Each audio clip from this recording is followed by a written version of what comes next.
दिनांक 11/5/24 रोजी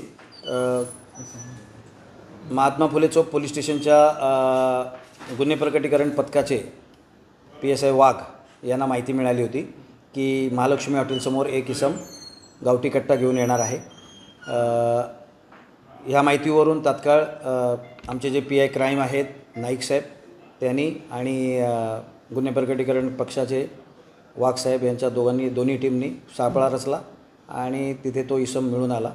त्याचं नाव सोनू झहा नावाचं आहे। त्याच्या कमरेला एक 20,000 रुपये किमतीचं गावठी कट्टा मिळून आलेला आहे। काय उद्देश काय होता सर? याचा उद्देश काय होता? याच्या मागे हा जो आरोपी मिळालेला आहे त्याच्या अंगझडतीमध्ये आम्हाला 4 ATM कार्डसुद्धा मिळालेले आहेत वेगवेगळ्या नावाचे। तर हा आरोपी ATM एक्सचेंजच्या गुन्ह्यामध्ये सुद्धा इन्व्हॉल्व असण्याची शक्यता आहे आणि त्या अनुषंगाने आमच्याकडे तपास चालू आहे। आणि ATM एक्सचेंजचा गुन्हा करत असताना जर त्याला काही अटकाव झाला तर त्याची भीती दाखवण्यासाठी सदर गावठी कट्ट्याचा वापर करावा अशा प्रकारे त्याचा मोटिव्ह होता आणि त्या अनुषंगाने त्यांनी ते ठेवलेलं होतं असं तपासात निष्पन्न झालेलं आहे। कोणार्क, अपना शहर अपनी बातें।